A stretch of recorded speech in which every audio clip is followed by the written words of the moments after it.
News, सच जरूरी है। नमस्कार दर्शकों, मैं शिबा शेख और आप देख रहे हैं MNS न्यूज। ब्रेक के बाद एक बार फिर स्वागत है आपका प्राइम टाइम में। आइए एक नजर डालते हैं हेडलाइंस की। सुधांशु त्रिवेदी का बयान, कुरान में वक्फ शब्द नहीं, ये मौलवियों की रचना। कोलकाता गैंगरेप केस पर भाजपा की जांच समिति सक्रिय। तीसरी भाषा के रूप में हिंदी को अनिवार्य करने पर MVA का विरोध। ये देखते हैं खबरें विस्तार से। सुधांशु त्रिवेदी का बयान, कुरान में वक्फ शब्द नहीं, ये मौलवियों की रचना।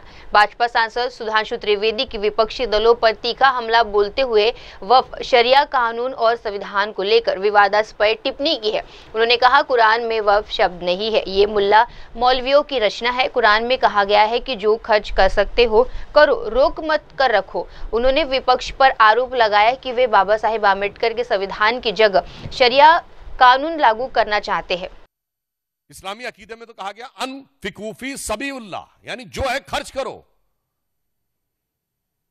परंतु आप क्या कहते हैं, जो है जोड़ लो और मुल्ला मौलवियों के कदमों में जाके अर्पित कर दो ताकि बदले में वोट की सियासत हो सके। मैं यह पुनः कहना चाहता हूं, जो बात मैं पहले भी कह चुका हूं, यह बाबा साहब के संविधान का मजाक उड़ाकर उसे मौलवी स्क्रिप्ट में बदलना चाहते हैं। यह मैं पूछना चाहता हूं यह समाजवाद का चोला उड़े हुए इन लोगों से कि क्या राम मनोहर लोहिया जी का समाजवाद यही था? क्या जेपी का समाजवाद यह था? या कर्पूरी ठाकुर का समाजवाद यह था? भारत रत्न कर्पूरी ठाकुर जी से लेके जयप्रकाश नारायण और लोहिया जी का समाजवाद के साथ आज हम खड़े हैं, जो हम चाहते हैं हर गरीब और मजलूम को उसका हिस्सा मिलना चाहिए। मगर ये किसके साथ खड़े हैं? जो ट्रिपल तलाक के साथ खड़ा है, जो हलाला के साथ खड़ा है, जो मेहरम के साथ खड़ा है, जो हज सब्सिडी के साथ खड़ा है, जो सरतन से जुदा के साथ खड़ा है, जो आतंकियों को अपना भाई, बहन, बेटा, हाफिज बनाने के साथ खड़ा है। इसलिए हम साफ कह सकते हैं कि हम समाजवाद के पक्ष में भाजपा और जदयू खड़ा है, और आज के ये राजद और समाजवादी पार्टी जैसे दल नमाजवाद के पक्ष में जाकर खड़े हो गए और नमाज जैसे मुकद्दस अकीदे का भी मजाक उड़ा रहे हैं, उसका भी केवल सियासत के लिए प्रयोग कर रहे हैं। और यह बात हम निराधार नहीं कह रहे हैं। इनकी सरकार आई जो आने वाली नहीं है, तो ये बाबा साहब अंबेडकर के संविधान को कूड़ेदान में फेंक के शरिया का विधान लागू कर देंगे। कोई कहेगा आप तो हाइपरबोलिक बात बोल रहे हैं, तो मैं सब प्रमाण बोल रहा हूं। भारत के इतिहास में एक ही बार 400 पार हुआ है, 1985 में, और तब सुप्रीम कोर्ट ने केवल एक शाहबानो केस की याद दिला रहा हूं, एक प्रावधान में केवल यह कहा कि एक तलाकशुदा महिला को 80 या 100 रुपए का मुआवजा लेने की जरूरत है। तो 400 पार की संसद वाली कांग्रेस, जो आज इंडी गठबंधन का नेतृत्व कर रही है और राहुल गांधी के स्वर्गीय पिताजी उसका नेतृत्व कर रहे थे, सुप्रीम कोर्ट के निर्णय को रौंद कर भारत की पार्लियामेंट ने शरिया को संविधान से ऊपर कर दिया। मैं चुनौती से पूछता हूं, दुनिया में कोई एक देश बताइए जो सेकुलर देश जहां शरिया संविधान से ऊपर हो। इसलिए अगर इनकी कभी भी सत्ता आती है, और आज देखिए ये सत्ता के बाहर है, तो भी शरिया के प्रावधानों को लागू करने की बात करते हैं। ना कोर्ट को मानने को तैयार, ना संसद को मानने को तैयार। इसलिए मैं पुनः कहता हूं कि जिन लोगों ने इस सीमा तक जाके किया, उसका समर्थन करने वाले लोग समाजवादी नहीं, नमाजवादी कहलाएंगे। आइए बढ़ते हैं अगली खबर की ओर। कोलकाता गैंग रेप केस पर भाजपा की जांच समिति सक्रिय। कोलकाता में कथित गैंग रेप मामले को लेकर भाजपा ने जांच की दिशा में बड़ा कदम उठाया है। पार्टी की 4 सदस्यीय जांच समिति आज कोलकाता पहुंचेगी। भाजपा विधायक अग्निमित्रा पॉल ने बताया कि हमारी टीम कोलकाता आ रही है, हम उन्हें एयरपोर्ट पर रिसीव करेंगे और CP ऑफिस ले जाएंगे। हमारी मंशा कोलकाता पुलिस कमिश्नर और मुख्य सचिव से मुलाकात कर पूरे मामले की जानकारी लेने की है। उन्होंने ये भी कहा कि टीम बाद में दक्षिण कोलकाता के लॉ कॉलेज भी जाएगी, जहां घटना हुई थी। दौरे के बाद एक प्रेस कॉन्फ्रेंस आयोजित की जाएगी, ये उन्होंने बताया है। आज दिल्ली से हमारे नेशनल प्रेसिडेंट नड्डा जी के निर्देश में 4 जन का टीम आ रहे, जिसमें डॉक्टर सत्यपाल सिंह, हमारे मीनाक्षी लेखी जी, माननीय एक्स चीफ मिनिस्टर ऑफ देव, और सांसद मनन मिश्रा जी राज्यसभा के सांसद 4 जन का टीम आ रहा है और उनको एयरपोर्ट से लेकर हम लोग गुजर जाएंगे। वहाँ से करीब 2:30 बजे लाल बाजार सीपी ऑफिस को हम लोग मेल किया है टाइम के लिए। सीपी के साथ मुलाकात करने का हमारा टीम का इच्छा है। वहाँ से हम लोग मेल किए हैं चीफ सेक्रेटरी को, वहाँ भी जाने का हम लोग का मन है 3 बजे। और वहाँ से हम लोग Calcutta south Calcutta law college जहाँ पर घटना घटी है महिला को लेकर जो गैंग रेप हुआ है वहाँ पर हम लोग को जाने का विषय है। उसके बाद एक प्रेस कॉन्फ्रेंस करके आज एक फिर वापस चलते हैं।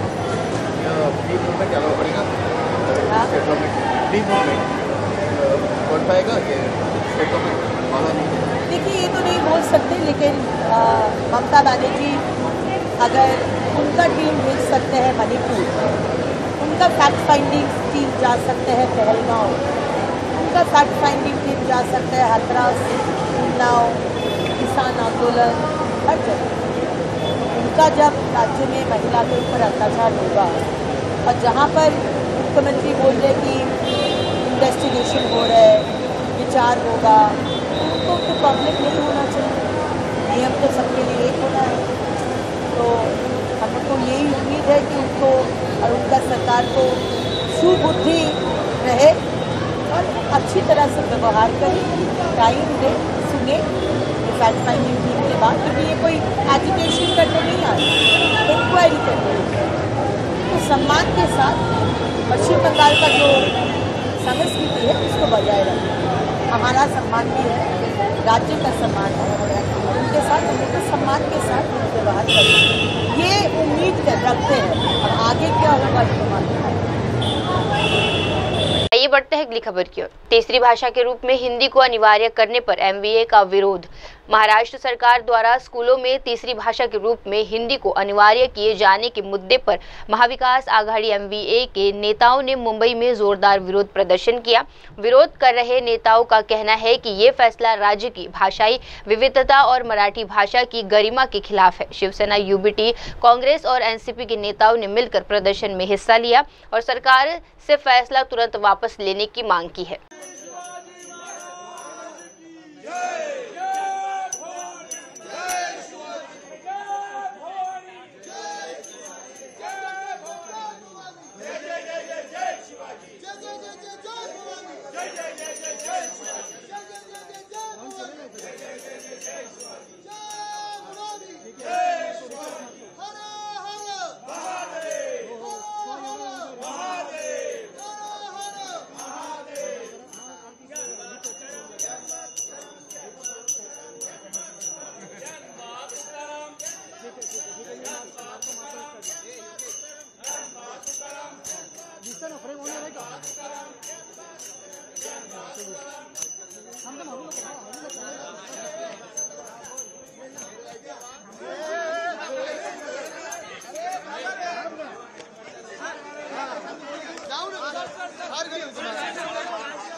मैं बात करूंगा, भारत जी को करना दो।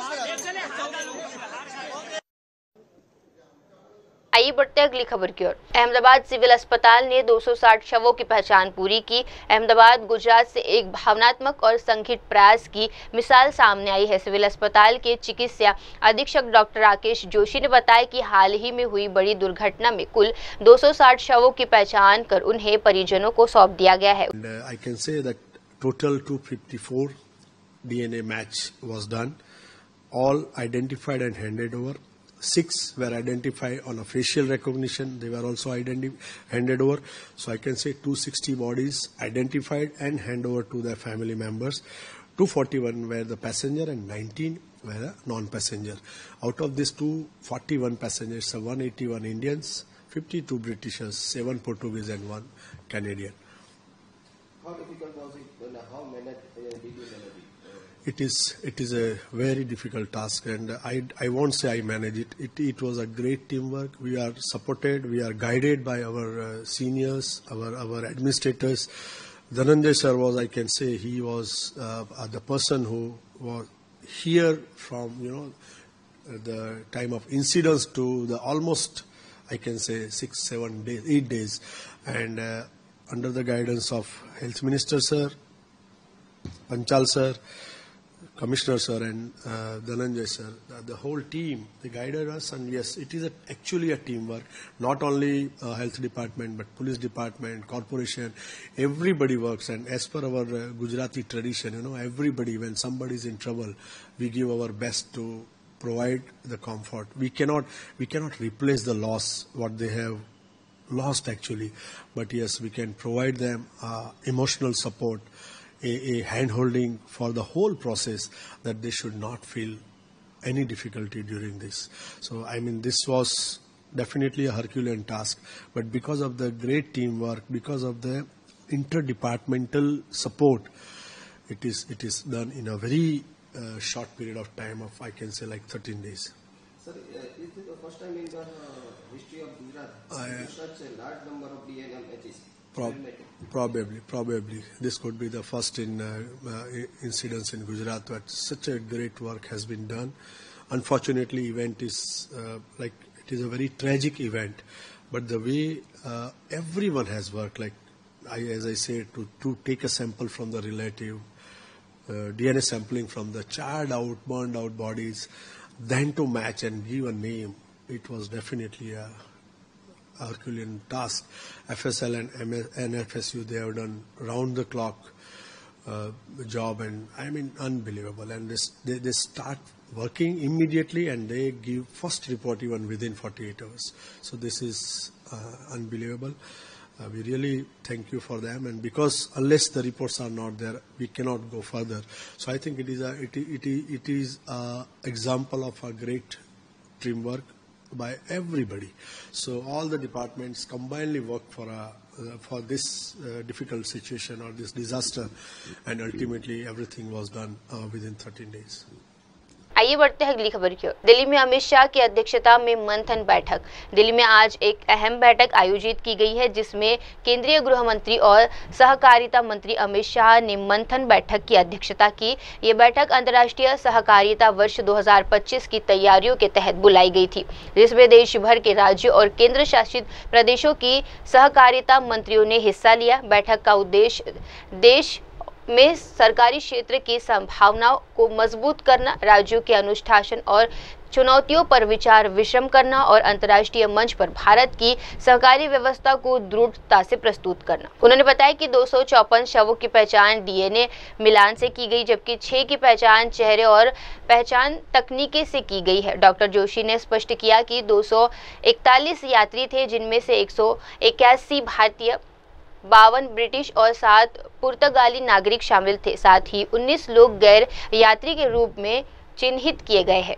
आइए बढ़ते हैं अगली खबर की ओर। चेन्नई हिरासत कांड पर एआईएडीएमके का बड़ा आरोप। एआईएडीएमके प्रवक्ता कोवई सत्यन ने तीखा बयान जारी करते हुए कहा कि ये सिर्फ एक और हिरासत में मौत नहीं है, ये डीएमके सरकार के सत्ता में आने के बाद से 25वीं ऐसी हत्या है। घटना के अनुसार मंदिर के सुरक्षा गार्ड अजित कुमार और उनके भाई को पूछताछ के लिए बुलाया गया था, लेकिन थाने में पुलिस की बर्बरता का शिकार होने के बाद अजित कुमार की मौत हो गई। कोवई सत्यन ने दावा किया कि प्लास्टिक पाइप, मिर्च पाउडर और लोहे की रॉड जैसी वस्तुओं जो पुलिस क्रूरता से इस्तेमाल की हुई थी, उन्होंने घटना से जानबूझकर हटा दिया गया ताकि सबूत मिटाए जा सके। This is not a custodial death. This is the 25th custodial murder since DMK came to power. Ajit Kumar, a security guard with the temple who have been called for an inquiry, and his brother, both were exposed to brutality. However, his brother was left out. Ajit Kumar's come to the police brutality within the police station itself, and there is a blatant cover-up of evidences that relates to brutality, such as the plastic pipes, chili powders, iron rods were all removed from the scene. This clearly indicates how rattled the entire scenario is with respect to the police force handling Ajit Kumar. And the cherry on the icing is, Ajit Kumar's brother has been taken away by DMK people in their own cars. And our district secretary and ex-MP Sendilnathan and our cadres intervened, staged a protest. Then police came and he was let go in the police vehicle. clearly indicates that there is a major cover-up happening with respect to this Ajit Kumar's custodial murder. And we expect a transparent probe. But however, having known that the last 24 murders, there is no headway, this will be yet another big cover-up from the DMK. But definitely those who are behind will be brought to justice. And AIDMK will stand by those people who demands justice, particularly the Ajit Kumar's family. Police says that this is due to his illness. No, your temporary suspension and transferring to some other department will not suffice this. This has to end. This has to stop. This is a custodial murder. Ajit Kumar is not a history sheeter. He doesn't have any criminal background or record whatsoever it is. And there is no such thing called he is not well, he is unwell. There is no traces of such with respect to his health conditions. Having said so, a person who is healthier, who doesn't have any criminal background or records, he went to the police station based on the inquiry called by the police force. But he is dead. This clearly indicates it's a murder. And this kind of action is just an eyewash. This is all knee-jerk reactions from the DMK. And this is not the first time. This is a 25th murder. And this government is only interested to bury the truth to their favor. But we will not rest. We will definitely get justice for Ajit Kumar and his family. आइए बढ़ते हैं अगली खबर की or. Uddhav Thackeray ने 3 भाषा नीति पर बयान दिया। Shiv Sena UBT प्रमुख उद्धव ठाकरे ने महाराष्ट्र सरकार द्वारा राष्ट्रीय शिक्षा नीति NEP में 3 भाषा नीति से जुड़े 2 सरकारी आदेश GR वापस लेने के फैसले पर मीडिया से बात की है। उन्होंने कहा कि ये निर्णय शिक्षा प्रणाली में स्थिरता और संतुलन बनाए रखने के लिए आवश्यक था। ठाकरे ने बताया कि भाषा शिक्षा के मामले पर सही दिशा में कदम उठाना जरूरी है ताकि मराठी, हिंदी और अंग्रेजी के साथ साथ स्थानीय भाषाओं को भी पर्याप्त महत्व दिया जा सके। काल संपूर्ण महाराष्ट्राच्या गावागावात आणि कानाकोपऱ्यात जय महाराष्ट्राचा नारा परत एकदा बुलंद झाला आणि हा नारा बुलंद करण्यामध्ये शिवसैनिक आघाडीवरती होतेच, पण शिवसेनेसोबत ज्या राजकीय पक्षांनी ज्या मराठी भाषिकांनी आपापले पक्षभेद विसरून सहभाग घेतला त्या सगळ्यांना मी मनापासून धन्यवाद देत आहे। सरकारला शहाणपण सुचलंय की नाही हे येत्या काही दिवसात कळेल, पण तूर्त त्यांनी हिंदी सक्तीचा GR रद्द केला आणि जर का त्यांनी रद्द केला नसता तर मराठी माणसाची एकजूट ही आता झालेली आहेच, पण त्यांनी रद्द केला नसता तर 5 तारखेच्या मोर्चात आता सुद्धा येणारच आहेत, पण अगदी भाजपामधले एसएनसी गटातले अजित पवार गटातले अनेक मराठी प्रेमी हे सहभागी होणार होते आणि होणारही आहेत। त्यांना सुद्धा मी खास धन्यवाद देतोय की मातृभाषेचं प्रेम हे पक्षाच्या पलीकडे असलं पाहिजे। सरकारने एक केविलवाणा प्रयत्न केलाय तरी सुद्धा आम्ही त्यांना धन्यवाद देतोय। आता नवीन एक समिती नेमले, त्या समितीमध्ये नरेंद्र जाधव यांच्या पांडित्याचा किंवा बुद्धिमत्तेचा पूर्ण आदर राखून मी त्यांना सांगतोय की म्हणजे सरकारला सांगतोय की तुम्ही अशी थट्टा करू नका, कारण हा शिक्षणाचा विषय आहे आणि शिक्षण विषयामध्ये तुम्ही अर्थतज्ञांची समिती नेमलेली आहे। अर्थात कालच मी सांगितले की समिती कोणतीही असू दे, त्यांनी काहीही देऊ दे, पण सक्ती विषय आता संपलेला आहे। त्याच्यामुळे कोणी अगदी कोणाची समिती त्यांनी बसवली तरी आमच्यावरती महाराष्ट्रावरती हिंदी सक्ती आता होऊ शकत नाही, हे काल मराठी माणसाच्या शक्तीने दाखवून दिलेलं आहे। म्हणून त्यांना मनापासून मी सगळ्यांचे परत एकदा आभार मानतोय। 5 तारखेला विजय मेळावा म्हणा किंवा विजय मोर्चा हा येथे 1-2 दिवसामध्ये नेमकं काय आणि कुठे हे जाहीर होईल, त्याही बाबतीत आम्ही सगळ्यांशी बोलतो आहोत। या निमित्ताने सगळ्यांना मला सांगायचे की आपण जरा विखुरले आहोत असं वाटल्यानंतर मराठी द्रोही हे पुन्हा एकदा डोकं वर काढतात आणि हे डोकं काल आपण चेपलेलं आहे, चिरडून टाकले। हे पुन्हा यांचा फणावरती येऊ नये असं वाटत असेल तर परत संकट येण्याची वाट बघत बसण्यापेक्षा ही एकजूट ही आपण कायम ठेवली पाहिजे आणि या एकजुटीचं दर्शन हे येत्या 5 तारखेला आम्ही घडवल्याशिवाय राहणार नाही। आइए बढ़ते अगली खबर की ओर। राष्ट्रपति द्रौपदी मुर्मू ने बरेली में दीक्षांत समारोह को संबोधित किया। राष्ट्रपति द्रौपदी मुर्मू ने भारतीय पशु चिकित्सा अनुसंधान संस्थान के दीक्षांत समारोह को संबोधित किया।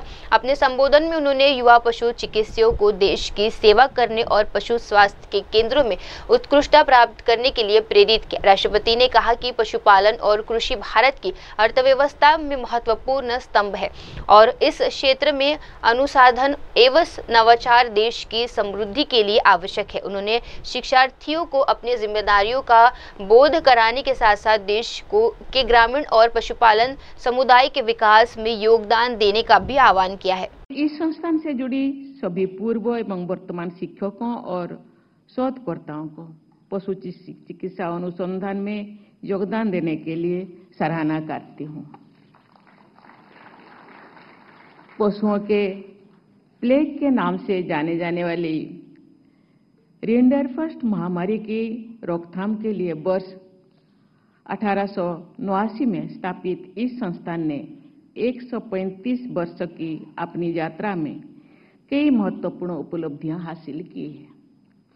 इस संस्थान के वैज्ञानिकों द्वारा किए गए शोध कार्यों का प्रमाण इस संस्थान के नाम दर्ज अनेक पेटेंट्स, डिजाइन्स और कॉपीराइट्स में है। Prevention is better than care की कहावत पशुओं के स्वास्थ्य के लिए भी पूरी तरह से लागू होती है। बीमारियों की रोकथाम में टीकाकरण की अहम भूमिका है। ये इस संस्थान के लिए गर्व का विषय है कि राष्ट्रीय पशु रोग नियंत्रण कार्यक्रम में अनेक टीके यहीं पर विकसित किए गए, जो मेरे पूर्व यहाँ के मुख्यमंत्री ने हम सबके सामने बातों को रखा। देवियों और स्वजनों, ईशावास्यम इदम सर्वम के जीवन मूल्यों पर आधारित हमारी संस्कृति सभी जीव जंतुओं में ईश्वर की उपस्थिति को देखती है।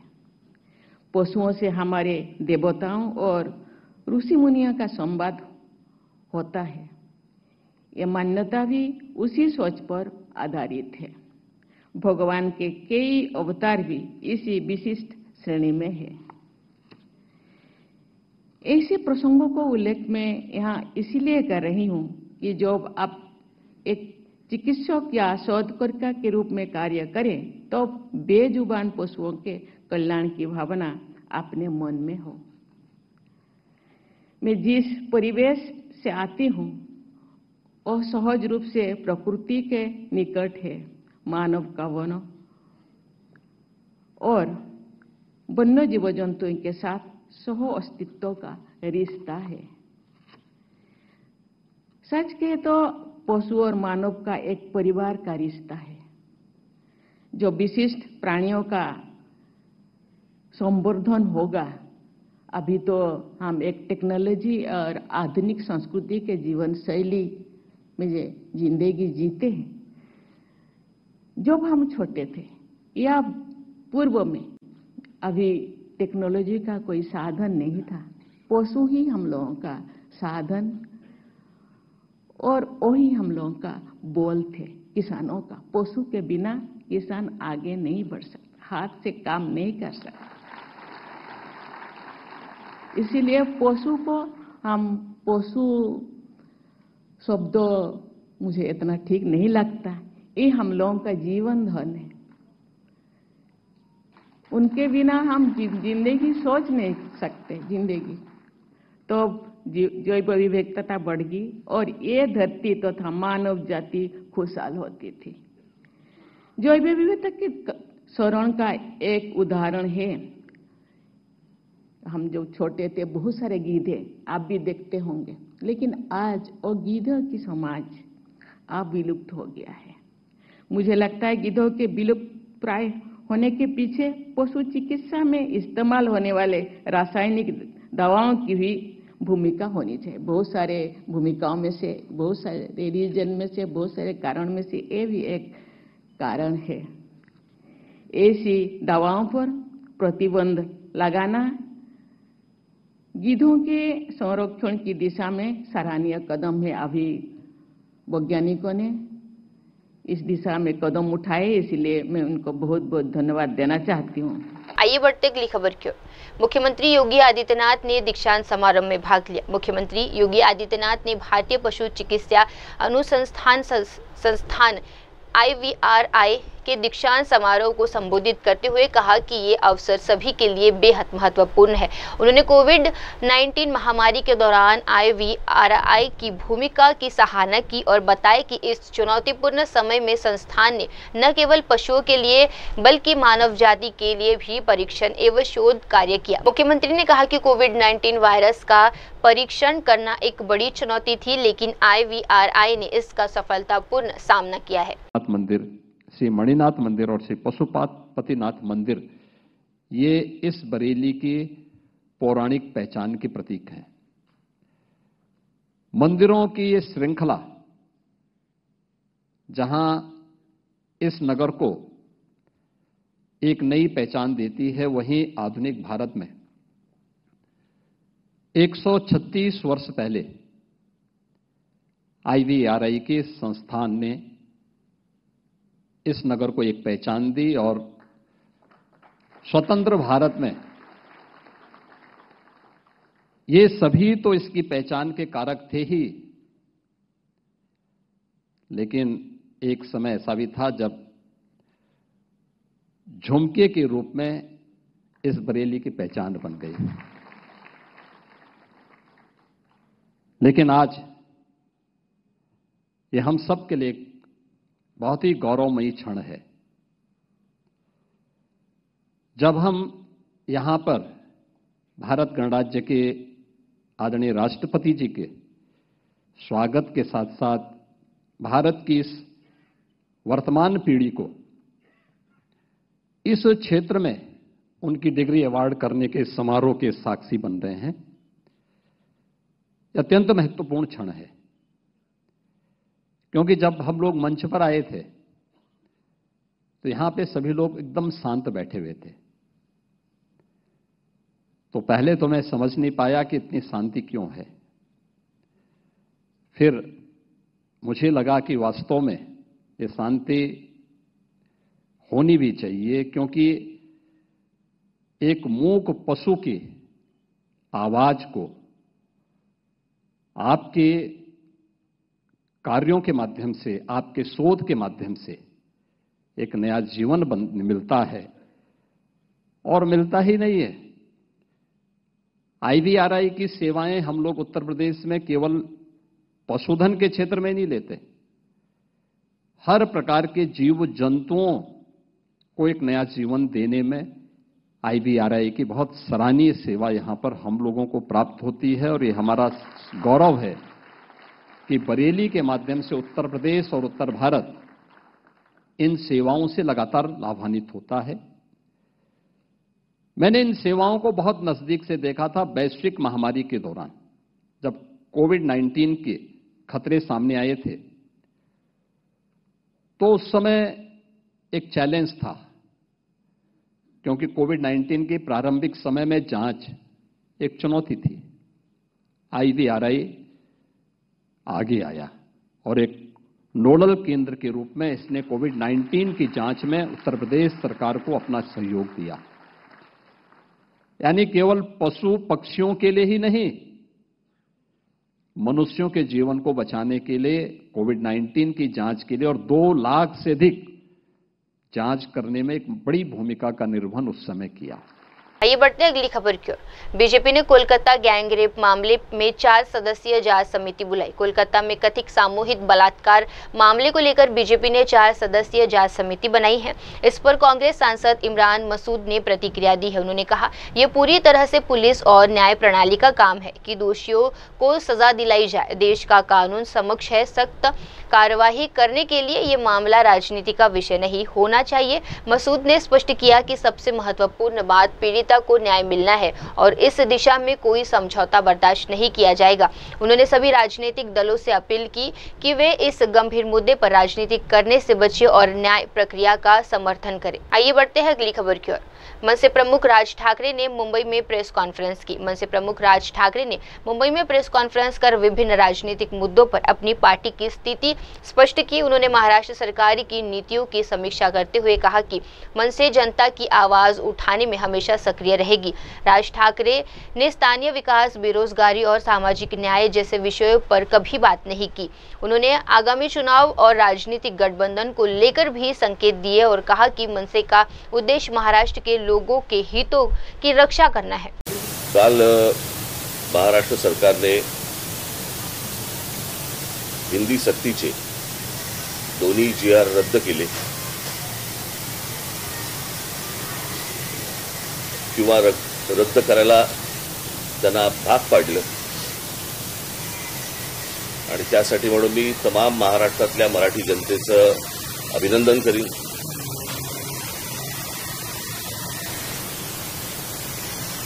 सर्व बाजूनी तो जो रेटा आला आणि त्याच्यातनं हा सरकारला खरं तर काही गरज नसताना हा खरं तर विषय आला होता, परंतु तो विषय रद्द झाला। त्याबद्दल मी महाराष्ट्रातल्या अनेक मराठी जनांचे तर आभार मानीनच, पण त्याचबरोबर मी अनेक साहित्यिक, त्याचबरोबर काही मोजके कलावंत, त्याचबरोबर मराठी वर्तमानपत्राचे आणि मराठी टेलिव्हिजन चॅनलच्या सर्व पत्रकार आणि संपादकांचे मी आभार मानतो। हा विषय जेव्हा निघाला त्यावेळेला हा काही विषय क्रेडिटचा नाहीये,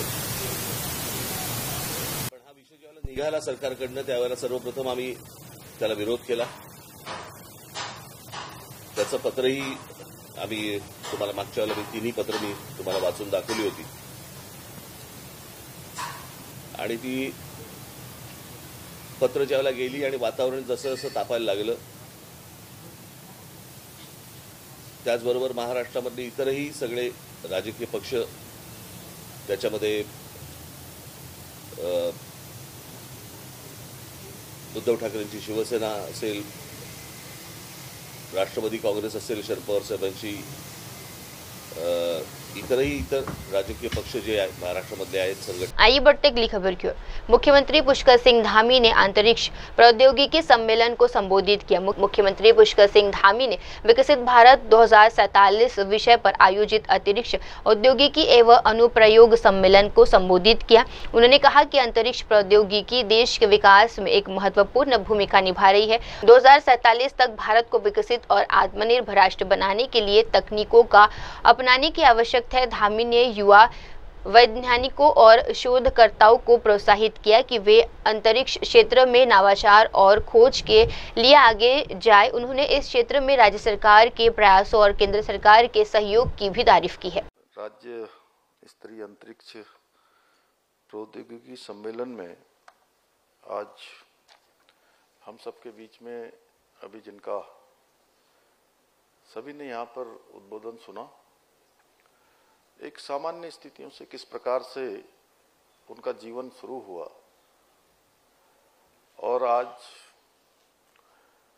पूरे देश की इस वैज्ञानिक व्यवस्था को अंतरिक्ष तक अभी जो उड़ान हुई है और पिछले 4 दशक से लगातार, आज प्रातःकाल उन्होंने मुझे बताया कि 42 सालों से अनवरत रूप से जो देश को अपनी सेवाएं दे रहे हैं, इसरो के चेयरमैन हमारे अतिथि डॉक्टर बी नारायण जी का मैं आज देवभूमि उत्तराखंड आने पर सभी की तरफ से उनका बहुत स्वागत करता हूं, अभिनंदन करता हूं।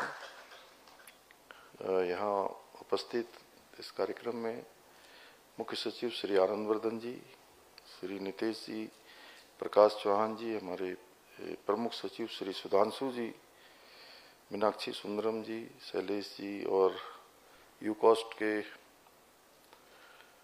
महानिदेशक जिन्होंने आज इसके संयोजन का प्रमुख रूप से काम किया है डॉक्टर दुर्गेश पंत जी और सभी हमारे अधिकारीगण और विभिन्न इसरो से आए हुए शरण जी समेत पूरी हमारी वैज्ञानिकों की पूरी टीम, हमारे अनेक पर्यावरण के क्षेत्र में, विज्ञान के क्षेत्र में काम करने वाले अनेक विभागों से, अनेक संस्थानों से पधारे हुए सभी वैज्ञानिकगण, सभी अधिकारीगण, मैं आप सभी का आज इस कार्यक्रम में मुख्य सेवक सदन में।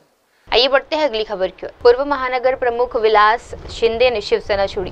शिवसेना ठाकरे गुट को एक और बड़ा झटका लगा है। लंबे समय से नाराज चल रहे पूर्व महानगर प्रमुख विलास शिंदे ने उप मुख्यमंत्री एकनाथ शिंदे की मौजूदगी में पार्टी छोड़कर शिंदे सेना में शामिल होने का ऐलान किया है। रविवार 19 जून को सुबह ही विलास शिंदे ने अपने 8 पूर्व नगर सेवकों के साथ ठाणे के लिए रवाना हो गए और शिंदे सेना में शामिल हो गए। इससे पहले शुक्रवार 27 जून को ठाकरे गुट में विशाल शिंदे को महानगर प्रमुख के पद से हटा दिया गया था, जो उनके पीछे छोड़ने का बड़ा कारण माना जा रहा है। राजा शिवछत्रपती शिवाजी महाराज, भारतीय घटनेचे थोर शिल्पकार, परमपूज्य डॉक्टर बाबासाहेब आंबेडकर, महात्मा ज्योतिबा फुले, सावित्रीबाई फुले, शाहू फुले आंबेडकर यांना नमन करून शिवसेना प्रमुख श्रीमान बाळासाहेब ठाकरे तसेच आनंदीजी दिघे साहेब यांना वंदन करून आज या ठिकाणी आपण सर्वजण कृपया शांतता ठेवा जरा, भाऊ जरा प्लीज, नितीन चला शांत। आज आपण सर्वच जण माननीय या महाराष्ट्र राज्याच्या लाडक्या बहिणींचे एकमेव भाऊ, महाराष्ट्र राज्याचे शेतकऱ्यांचे कैवारी, युवकांचं प्रेरणास्थान, बेरोजगार दलित दुबळ्यांचे आधारस्तंभ माननीय एकनाथजी शिंदे साहेब यांच्यासाठी आपण जोरात टाळ्या वाजवायच्या आहेत। यांच्या समेत आपण सोबत जाऊन या ठिकाणी आपण शिवसेना पक्षामध्ये प्रवेश करत आहोत।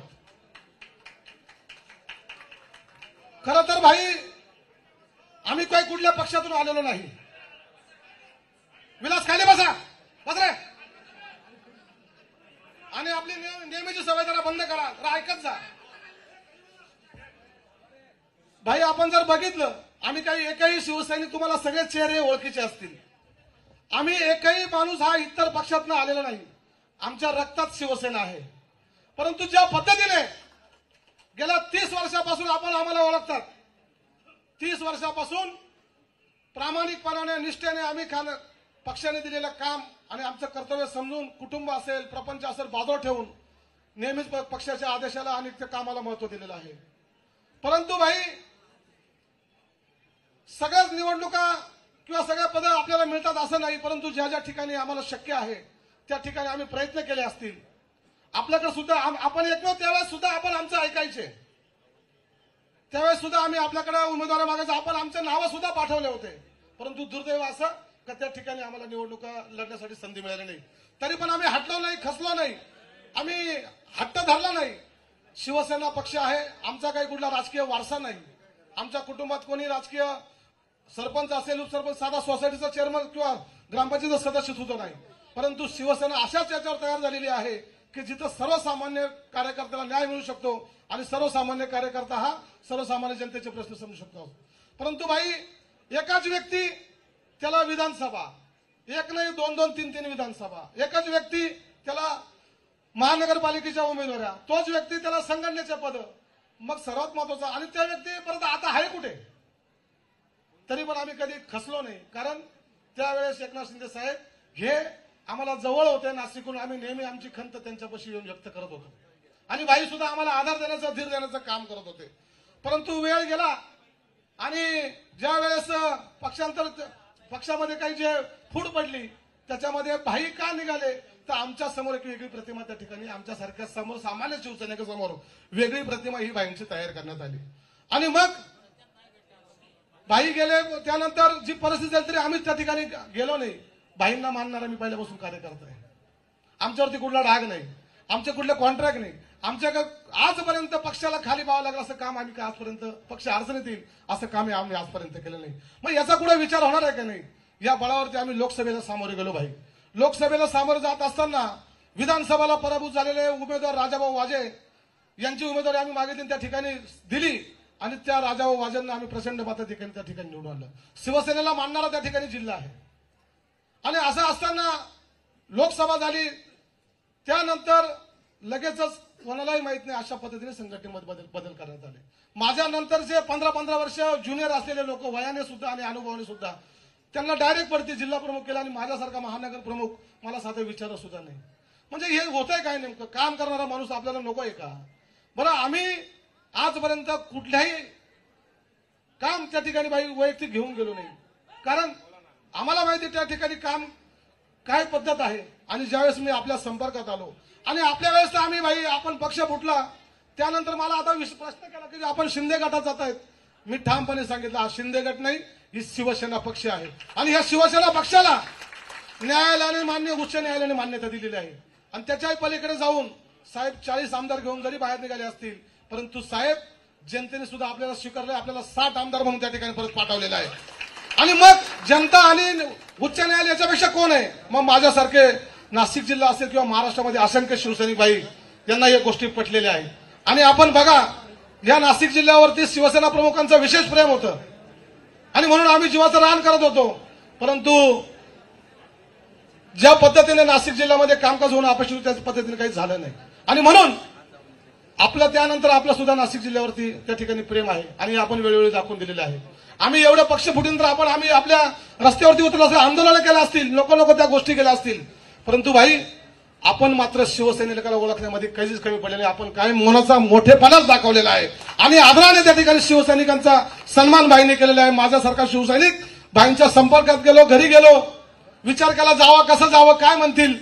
भाईंना निमंत्रण द्यायला गेलो, भाईने त्या ठिकाणी मला बसवलं, चहा पाजला, माझ्यावर अजून 4 लोक होते आणि भाईने लग्नाचा निमंत्रण पत्रिका स्वीकार केला आणि मला वाटलंच नाही बाई येतील म्हणून.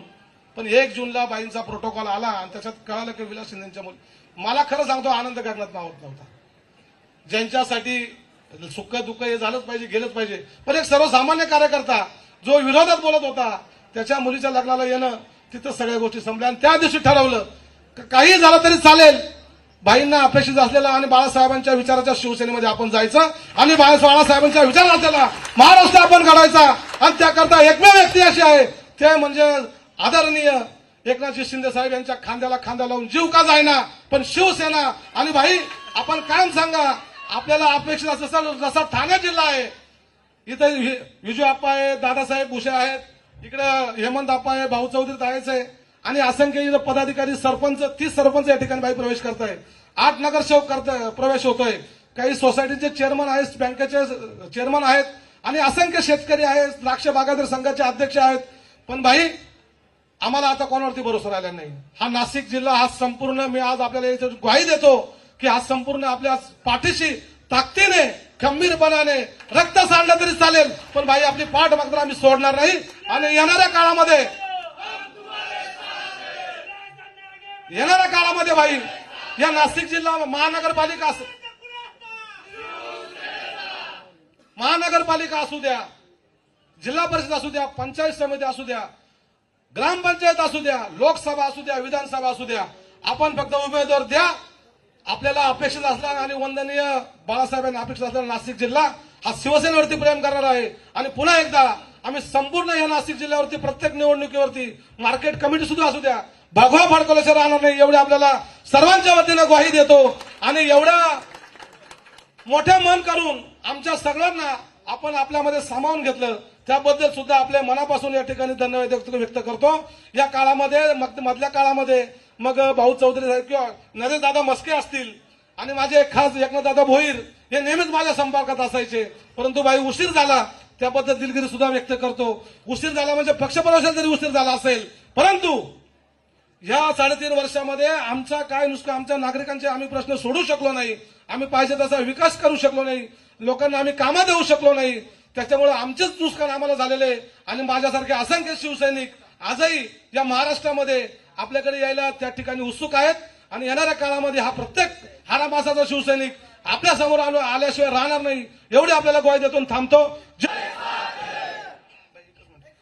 मी बाईंना माफ करा. बाई अजूनही आमच्या गाड्या ट्रॅफिकमध्ये अटकलेल्या आहेत. त्यांच्यासाठी सुद्धा ते पण प्रवेश करणारे बरेच लोक त्या गाड्यांमध्ये आहेत. त्यांच्यासाठी पण आपण जरा संदेश आपल्या माध्यमातून. छत्रपती शिवाजी महाराज की जय भवानी. धर्मवीर छत्रपती संभाजी महाराज की जय भवानी.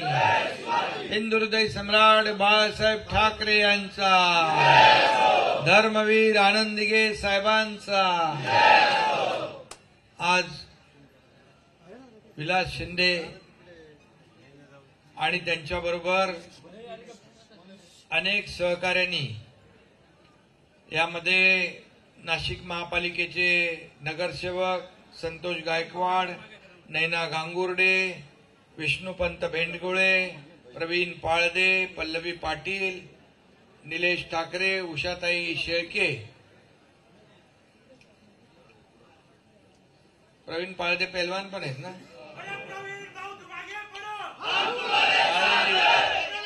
उपमहानगर प्रमुख निवृत्ती इंगोले, जिल्हा परिषद सदस्य सोमनाथ फडोळे, निलेश साळुंके, विश्वास आहेर, ज्ञानेश्वर पाटील, मुकेश कडलक, राहुल पाटील, नितीन मोहिते, राजाराम पडोळ, बाजीराव गायकवाड, श्रीनाथ थेटे, मोनीश दोंदे, सुनील मते, रावसाहेब जाधव, उत्तमशेठ पांडली मंडलिक, शरद गोंगडे, अरुण रोकडे, खंडू भोये, रमेश भोये, दिलीप चौधरी, दशरथ धांडे, खूप नाव झाली, राजेश मोरे, नितीन भागवत, दयाराम आहेर, संकेत सातबाई, सचिल कर्डिले आणि अनेक सरपंच.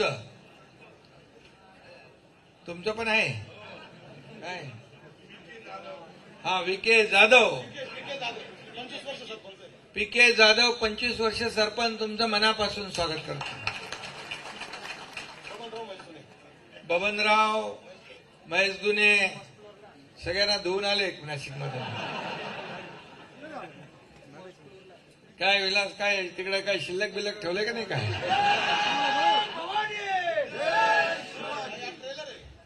हा ट्रेलर आहे. पिक्चर अभी बाकी है क्या? आता मला नक्की विश्वास आहे की नाशिक महापालिकेवर भगवा फडकल्याशिवाय राहणार नाही.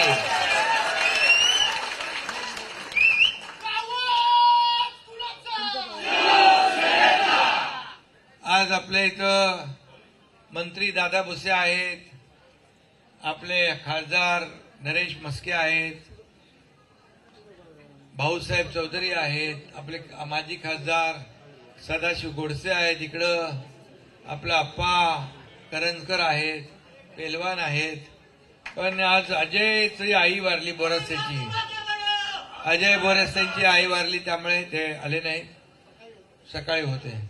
तर सर्व नगरसेवक, पदाधिकारी, विविध संस्थांचे चेअरमन, सरपंच, उपसरपंच, शाखा प्रमुख, विभाग प्रमुख, ज्येष्ठ नागरिक, अनेक संस्थांचे पदाधिकारी आणि माझ्या लाडक्या बहिणी पण आहेत, लाडके भाऊ पण आहेत, लाडके शेतकरी पण आहेत.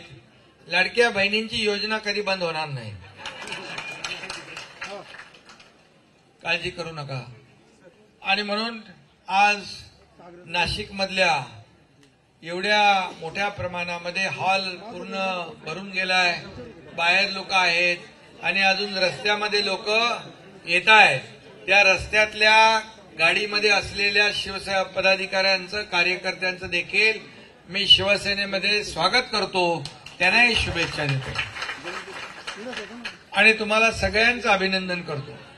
खरं म्हणजे विलास शिंदे एक धडाडीचा कार्यकर्ता म्हणून, बाळासाहेबांचा, आनंदीगे साहेबांचा चाहता आणि माझाही लाडका कार्यकर्ता, असं विलास शिंदेचं तिथं काम आहे. आणि विलास शिंदेच्या लग्नाला मी गेलो तर त्या लग्नाला जायच्या अगोदर 2 दिवसापासून बातम्या सुरू होत्या. आणि लग्नाला गेलो तर तिथं प्रेस कॉन्फरन्स घ्यायला प्रेसवाले आले होते. अरे मला लग्नामध्ये काय प्रेस कॉन्फरन्स, मी तर शुभेच्छा द्यायला आलोय. तर बोले नाही काय विलास शिंदे कधी प्रवेश करणार. मी बोलो मी आता त्यांच्या लग्नामध्ये प्रवेश केलेला आहे, आता त्यांच्या वधूवरात मुला मुलीत आशीर्वाद द्यायला आलोय तिकडे. हा, आणि जावयाचा पण प्रवेश घेतलाय, व्यायी पण प्रवेश घेतलाय, त्यांचंही मनापासून मी स्वागत करतो. असे जावई म्हणजे आपलं एक शिवसैनिक वाढला आणि त्यांचं कुटुंब वाढलं. त्यामुळे मी सगळ्यांचं मनापासून या ठिकाणी स्वागत करतो. खरं म्हणजे विलास शिंदे एक धडाडीचा कार्यकर्ता, प्रत्येक अडीअडचणीमध्ये धावून जाणारा कार्यकर्ता. मी म्हणून त्याला म्हणालो, बरं तू बाबा एवढा उशीर का केलास? तर बोले सगळ्यांना सोबत घेऊन यायचं होतं ना मला, त्यामुळे सगळे जुळवाजुळवी सुरू होती. मला वाटतं हा एक टप्पा आहे, अजून दुसरा टप्पा होईल. मला वाटतं नाशिकमध्ये काही शिल्लक राहील असं वाटत नाही. शिवसेना आपली पक्की धनुष्यबाण पक्का आहे ना, शिवसेना खरी शिवसेना. आज तुम्ही खऱ्या शिवसेनेमध्ये आलेला आहे. आणि ज्यांनी हिंदू हृदय सम्राट बाळासाहेबांचे विचार सोडले, आनंद दिघे साहेबांच्यावर टीका केली, त्यांना जनतेने जागा दाखवली. खरं म्हणजे रोज शिव्यासाप टीका. आणि मगाशी विलासने सांगितलं की जेव्हा आम्ही 40-50 आमदार घेऊन एक शिवसेनेमध्ये उठाव झाला, शिवसेनेमधून आम्ही दुसरीकडे नाही गेलो, शिवसेनेमध्येच उठाव झाला. जेव्हा शिवसेनेचं नेतृत्व चुकीचं काम करतं, जेव्हा बाळासाहेबांच्या विचारांना तिलांजली देतं, बाळासाहेब म्हणायचे काँग्रेस माझी होऊ देणार नाही, काँग्रेस झाली तर माझं दुकान बंद करीन, त्याच काँग्रेस बरोबर गेल्यामुळे आम्हाला ते पाऊल उठवावं लागलं, उचलावं लागलं आणि आम्ही सत्तेतून पायउतार झालो. दादा भुसे पण मंत्री होते, माझ्याबरोबर 8 मंत्री होते. मला सांगा, सरपंच किंवा नगरसेवक पण इकडचं तिकडे जायला 10 वेळा विचार करतो. आमदार आणि मंत्रीपद सोडून कोण कसं येऊ शकतं? आणि म्हणून विचारधारा बदलल्यामुळे आम्हाला बाळासाहेबांचा विचार पुढे घेऊन जावं लागलं. शिवसैनिकांचं खच्चीकरण थांबवावं लागलं, धनुष्यबाण घाण टाकलेला सोडवावा लागला. आणि म्हणूनच जनता, मायबाप जनतेने देखील जे मी मुख्यमंत्री म्हणून 2.5 वर्षात काम केलं त्याची पोचपावती झालेल्या विधानसभेच्या निवडणुकीमध्ये जनतेने दिली. आपण 80 जागा लढलो, 60 जागा जिंकले. उबाटा 90 जागा लढवून 20 जागा जिंकले. हा फरक आहे. जनतेने त्यांना त्यांची जागा दाखवली आणि खऱ्या शिवसेनेवर शिक्कामोर्तब केलं. न्यायालयामध्ये जायचे, निवडणूक आयोगाला तक्रार करायचे, ईव्हीएमवर संशय व्यक्त करायचे आणि म्हणाले आता आम्ही जनतेच्या न्यायालयात जाऊ. जनतेच्या न्यायालयात गेल्यानंतर विधानसभेच्या निवडणुकीमध्ये जनतेने देखील त्यांना त्यांची जागा दाखवली. आणि म्हणून या महाराष्ट्रातल्या तमाम जनतेने आज जे काही जनतेसाठी आपण लोकाभिमुख कल्याणकारी योजना केल्या, जे विकास प्रकल्प थांबवले होते ते आपण सुरू केले. म्हणजे विकास आणि कल्याणकारी योजना यांची सांगड घालण्याचा आपण प्रयत्न केला. आणि म्हणूनच तुम्ही देखील विश्वास ठेवला, कारण तुम्हाला देखील आज विश्वास आहे की काम करणारे कोण, घरी बसणारे कोण, आरोप करणारे कोण, टीका करणारे कोण. आणि म्हणून आम्ही आरोपाला, टीकेला या एकनाथ शिंदेने त्यांना कामातून उत्तर दिलं. आणि म्हणूनच आज या महाराष्ट्रामध्ये एक जी काही आपण जी प्रवेशाची प्रक्रिया शिवसेनेमध्ये इतर पक्षातले लोक दररोज प्रवेश करत आहेत. आज देखील 8 नगरसेवकांनी, यापूर्वी देखील नगरसेवकांनी प्रवेश केले. या महाराष्ट्रातून अनेक जिल्ह्यातून, अनेक तालुक्यातून एकही दिवस असा नाही की त्या दिवशी प्रवेश नाही. आणि म्हणून मी आपल्याला एवढंच सांगतो की बाळासाहेबांचा, आनंद दिघे साहेबांचा विचार आपल्याला पुढे न्यायचा आहे. लोककल्याणकारी योजना आपल्याला करायची आहे. मी नेहमी सांगतो, सोन्याचा चमचा घेऊन जन्माला आम्ही आलो नसलो तरी सुद्धा या महाराष्ट्रातल्या तुमच्यासारख्या तमाम जनतेच्या आयुष्यामध्ये सोन्यासारखे दिवस मात्र आम्हाला आणायचे आहेत. आणि त्यासाठी आम्ही काम करतोय. आणि म्हणूनच लोक विश्वास ठेवत आहेत. दिलेला शब्द पाळणारे आपण लोक आहोत. आणि खऱ्या अर्थाने मी जेव्हा सीएम होतो तेव्हा देखील कार्यकर्ता म्हणून काम करत होतो. आजही कार्यकर्ता म्हणून काम करतोय, उद्याही कार्यकर्ता म्हणून काम करणार. हा पक्ष आपला जो आहे इथं कुणी मालक आणि नोकर नाही, इथं आपण सगळे कार्यकर्ते आहोत. जो कार्यकर्ता काम करेल तो पुढे जाईल, जो निष्ठेने काम करेल त्याला पुढे जाण्याची संधी याच्यामध्ये आहे. आपल्याकडे वशिलेबाजी लागत नाही, तिकडे काय काय लागायचं ते तुम्हाला माहित आहे. मी काय त्याच्यावर बोलू इच्छित नाही. आणि म्हणून आपल्याकडे काम काम आणि काम आणि विकास विकास आणि विकास हाच आपला अजेंडा आहे. आज देखील आपली महायुतीची दुसरी इनिंग सुरू झाली आहे. अनेक मार्गील आमची टीम, देवेंद्रजी आमची टीम काम करते आहे. आज आपल्याला मला सांगायला अभिमान वाटतो की महाराष्ट्र नंबर 1ला आहे. आज भारताचं जे काही मोदी साहेबांचा संकल्प आहे, स्वप्न आहे, $5 ट्रिलियन आणि भारताला आर्थिक महासत्ता बनवण्याचं, त्यामध्ये महाराष्ट्राचा मोठा वाटा असणार आहे. महाराष्ट्राचा सिंहाचा वाटा असणार आहे. आणि हा वाटा कशाचा? हा विकासाचा. आणि म्हणूनच आज लोक आपल्या फक्त महाराष्ट्रातून नाही तर इतर राज्यातून लोक येत आहेत. इतर राज्यातले लोक पण शिवसेनेमध्ये जॉईन होत आहेत, शिवसेनेमध्ये सामील होत आहेत. याचं कारण शिवसेना दिलेला शब्द पाळते.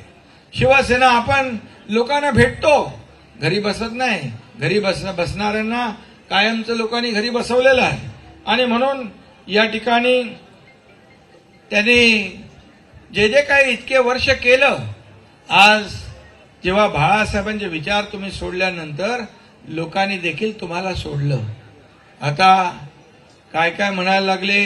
त्या दिवशीचं वर्धापन दिनाच्या निमित्त काय म्हणाले, आता मी त्या दिवशी बोललो कमान किल मी, कशाला काय. अरे बाबा, आज शोलेमधला असरानी सिनेमा बघितला ना आपण, शोलेतला असरानीचा डायलॉग बघितला ना, आधे इधर जाओ आधे उधर जाओ बाकी मेरे पीछे. अरे पीछे कहा है कोण. आणि गेला तो कचरा, गेला तो गद्दार. आता तुम्ही मला सांगा, एवढे हजारोंच्या संख्येने तुम्ही आलेला आहात, एका शिवसेनेच्या विचारापोटी आलेला आहे. तुम्हाला कोणी 5 पैसे दिलेत?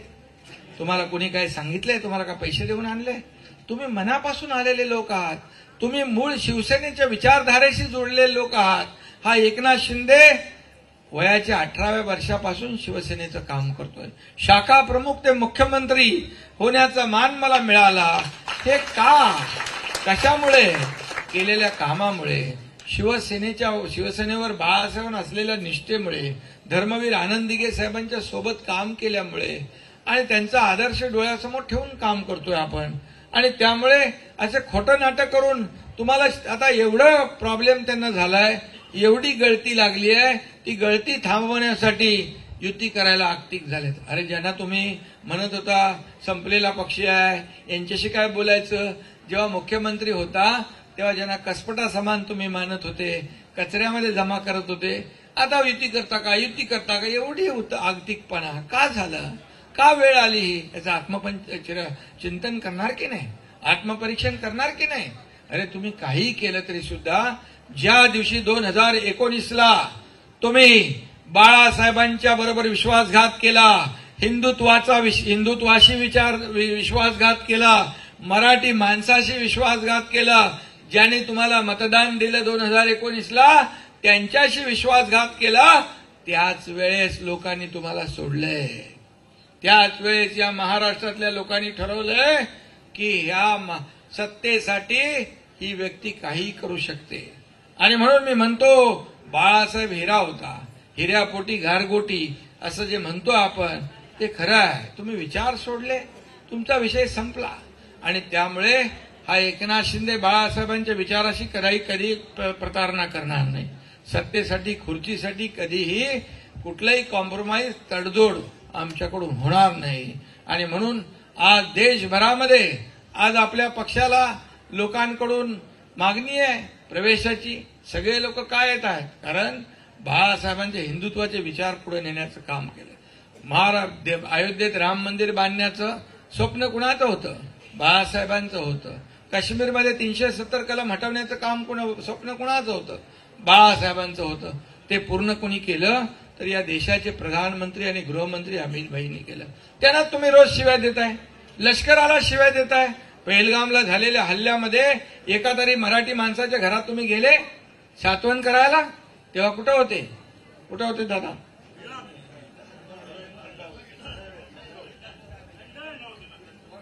आणि त्यामुळे आता त्यांच्यावर अशी वेळ आली आहे की ही गळती कशी थांबवायची. तर 16 एप्रिलला नाशिकमध्ये आता नवीन AI तंत्रज्ञान आलेलं आहे. त्याच्यामध्ये लोकांचा आवाज काढता येतो. बाळासाहेबांच्या तोंडी खोटे शब्द टाकून या ठिकाणी त्यांची व्हिडिओ रिलीज केला. काय वेळ आली तुमच्यावर. ते पण केलं, ती पण नीट केली नाही व्हिडिओ, ती तरी नीट करायची होती. एकनाथ शिंदेसाठी बाळासाहेबांनी बोललेले वाक्य तुम्ही व्हिडिओमध्ये त्या ह्याच्यात ऐकता क्लिपमध्ये, आणि तुम्ही अशी परिस्थिती तुमची का झाली. याचं कारण तुम्ही बाळासाहेबांना फसवलंय, बाळासाहेबांशी विश्वासघात केलाय. आणि म्हणून जेव्हा जेव्हा शिंदेंवर कोणी अविश्वास दाखवतो, शिंदेला हलक्यात घेतो, त्याचा टांगा पलटीच होतो.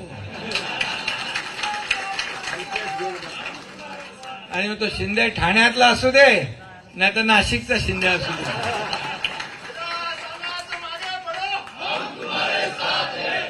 आणि म्हणून मी तुम्हाला एवढंच सांगतो, आता विलासने धनुष्यबाण हातात घेतलेला आहे आणि म्हणून हाती बाळासाहेबांचा धनुष्यबाण, मनात इरादे पक्के, नाशिकच्या आखाड्यात तो देणार भल्या भल्यांना धक्के. आणि त्यामुळे आता तुमची एवढी सगळी टीम आहे, सगळे लोक आहेत, पेलवान लोक पण आहेत. आता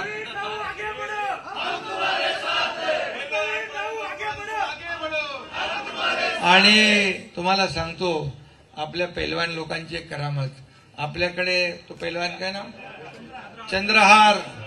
चंद्रहार पाटील पेलवान आपल्याकडे प्रवेश केलाय 5000 पेलवान घेऊन.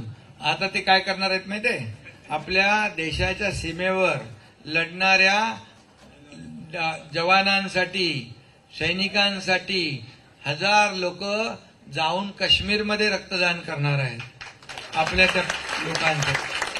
आणि म्हणून हे असे लोक आपल्या शिवसेनेत येत आहेत. काय मला पाहिजे म्हणून नाही, मला द्यायचंय म्हणून येत आहेत. आम्ही देणारे आहोत, आम्ही घेणारे नाही. ही लेना बँक नाही, ही देना बँक आहे. त्यामुळे तुम्हाला सगळं माहित आहे. थोडं बोललं की लगेच तवरून ताक कळते. त्यामुळे ही अवस्था जी झाली आहे त्याला कारणीभूत कोण आहे हे फक्त आता त्यांचे नेते तिकडे हे करतील की विलास शिंदे, काय तो विलास शिंदे गेला आम्हाला काय फरक पडणार नाही. खुर्चीवर बसवा ना, खुर्चीवर बसवा, खुर्चीवर बसवा. अरे काही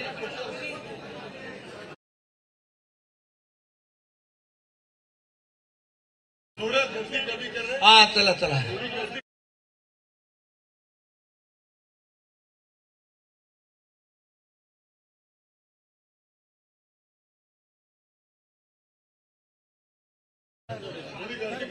थोडी गर्दी कमी करा. आणि म्हणून सकाळी कोणतरी म्हणाला विलास शिंदे शिवसेनेमध्ये चालेल. कोण आहे विलास शिंदे. ज्या विलास शिंदेला सारखं सांगत होते अरे बाबा विलास आपल्याला सोबत काम करायचं आहे, भाऊ चौधरी इथे साक्षीदार आहे. आणि म्हणून हाच विलास शिंदे अयोध्येमध्ये त्यांना पाहिजे होता, हाच विलास शिंदे आंदोलनाला पाहिजे होता. आता विलास शिंदे कोण म्हणून तर तुम्हाला आता लोक विचारतात तुम्ही कोण, तुम्ही कोण. कारण तुम्ही जेवढ्या आम्हाला शिव्या द्याल तेवढे तुम्ही स्वतःचा खड्डा खोल खोल खोल खोल खोदत जाल. आणि म्हणून आम्ही आरोपाने टीकेने उत्तर देतच नाही. आणि म्हणून कमरेचं सोडून डोक्याला गुंडाळल्यांच्याबद्दल काय बोलायचं. आणि म्हणून मी एवढंच सांगतो, ही सगळे आलेली हे नाशिकचे सगळे आमचे वाघ आहेत, हे वाघ आणि खऱ्या शिवसेनेत आलेले आहेत. आणि म्हणून मी नेहमीच सांगतो वाघाचं कातडं पांघरून लांडगा वाघ होत नाही, त्याला वाघाचं काळीज लागतं. आणि म्हणून या ठिकाणी जो आम्ही निर्णय घेतला, खुलेआम निर्णय घेतला आणि अन्यायाच्या विरुद्ध निर्णय घेतलाय, या महाराष्ट्राला वाचवण्यासाठी निर्णय घेतलाय, शिवसेनेला वाचवण्यासाठी निर्णय घेतलाय, धनुष्यबाण वाचवण्यासाठी आम्ही निर्णय घेतलाय. आणि या महाराष्ट्रातल्या सर्वसामान्य लाडकी बहिणी, शेतकरी, वारकरी सगळ्यांना, ज्येष्ठांना न्याय देण्यासाठी आम्ही निर्णय घेतलाय. आणि म्हणून मला अभिमान आहे. पद येतात जातात, बाळासाहेब सांगायचे सत्ता येते सत्ता जाते पुन्हा येते, पण एकदा नाव गेलं की परत येत नाही. आणि म्हणून तुम्ही नाव घालवलंय ते परत येणार नाही. आणि म्हणून मी आपल्याला एवढंच सांगतो, पद वर खाली होतात, परंतु या तुमच्या एकनाथ शिंदेला, या तमाम महाराष्ट्रातल्या लाडक्या बहिणींचा लाडका भाऊ ही ओळख मिळाली, ही सगळ्यात माझ्यासाठी महत्वाची आहे.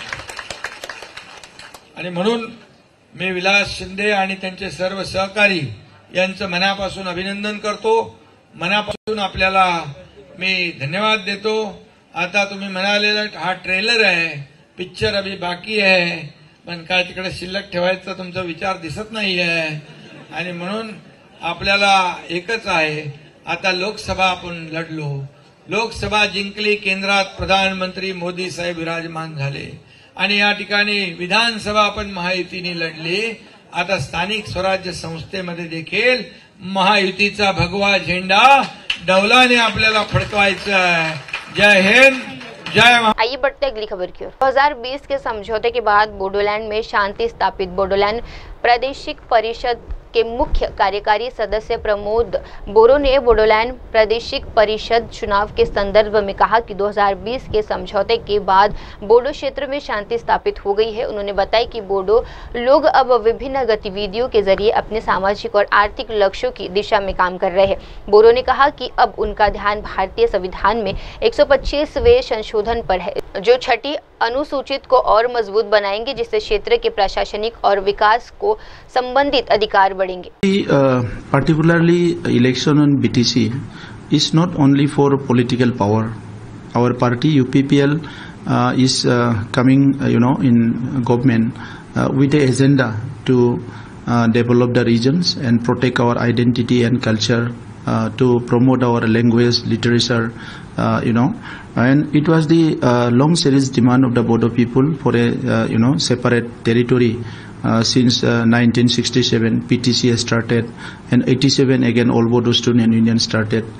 Through this movement, the course of movement, Bodo Liberation Tiger, they one revolutionary group, they also continued arms movement for some years. And another, the arms group, the National Democratic Front of Bodoland, they also fought for the political rights. And all together, there was accord in 2003 by BDBLT with support of the all Bodo nationalist organizations. Again in 2020, there is another accord for the third time with the Bodo groups, with government, union government and the state government.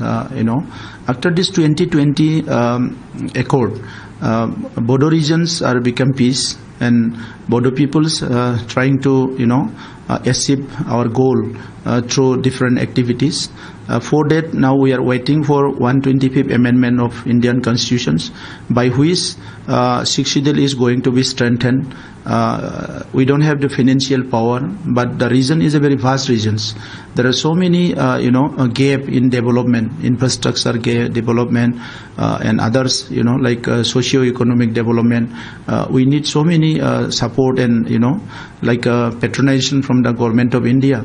That's not happening because of some this lack of this thing, mandate and power in the council, I mean in the Sikshidal area, not only in Bodoland, all Sikshidal council of the northeastern region. So coming election, we are going to contest to rebuild our society, regain our lost trust and lost the unity among different communities for regions unknown, and some of the regions of conflict and violence. So this is very crucial for people of Bodoland. Some political party, they think of coming to power. We are not thinking of only power. We are thinking of rebuilding our regions, rebuilding our society, and also to achieve the goal, the targeted, that was long time, the goal for building an advanced society with our own dignity, identity and culture, for which Bodo people lost thousands of people, which we call martyr of the Bodo movements. So we have that commitment. The politics is the second, but first is the how to build the society, how to regain whatever we lost, and also to develop the regions at par with any other regions of the country, as envisioned by Honorable Prime Minister, that Viksit Bharat. We must, have access. We must have that opportunity to go ahead along with the mission and vision of Government of India and Government of Assam. So this election is very important for. आइए बढ़ते हैं अगली खबर की or. Madhya Pradesh में 3 महीने तक चला जल गंगा संरक्षण अभियान। मुख्यमंत्री मोहन यादव ने बताया कि प्रदेश में 3 महीने तक चलने वाले जल गंगा संरक्षण अभियान के अंतर्गत कई बड़े जल संरक्षण कार्य किए गए हैं। उन्होंने बताया कि इस अभियान के तहत उन्होंने खंडवा जिले में 1518 करोड़ रुपए से अधिक के जल स्तन परियोजना का शिलान्यास और भूमि पूजन किया।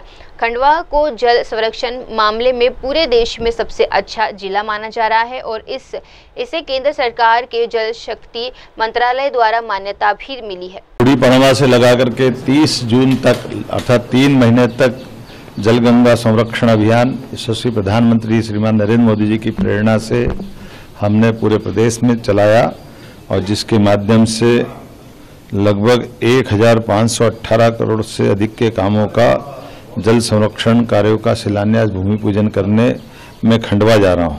खंडवा हमारे देश का वो जिला है जिसने जल संरक्षण को लेकर के सबसे अच्छा काम पूरे देश में किया है।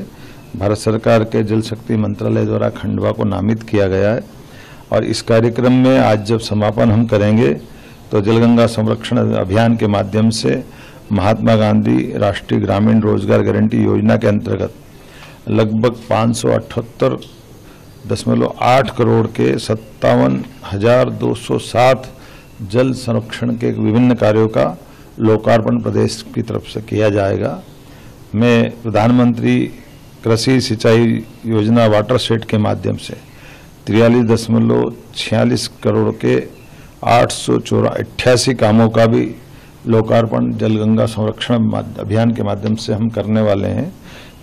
खंडवा जिले के लिए भी अलग अलग प्रकार की जल संरचनाएं जिसमें नदी, बावड़े, कुएं, तालाब, खास करके खेत तालाब योजना, अमृत सरोवर योजना, प्रत्येक वो जल राशि को समर्पित योजना जिससे अतीत के काल से लेकर वर्तमान तक लोगों को जल की महत्ता भी ध्यान में आए और जल से उनकी जिंदगी में एक समृद्धि आए और जल की संरचना के बलबूते पर हमारे जीवन में एक सुखद पल आए। और मैं मान के चलता हूं जब आज ही हम संकल्प लेके चल रहे हैं तो प्रदेश भर में जल को लेकर जागरूकता भी बढ़ी है।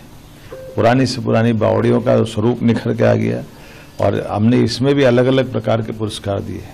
नगरीय स्तर में पहला पुरस्कार भोपाल को मिला, दूसरा जबलपुर को मिला। उसी प्रकार से 1 लाख से 10 लाख के अंदर की आबादी में इसके पुरस्कार दिए गए जिसमें उज्जैन आया है। उसी प्रकार से 1 लाख से कम की नगर परिषद नगर की बाडियों को भी पुरस्कार दिए गए।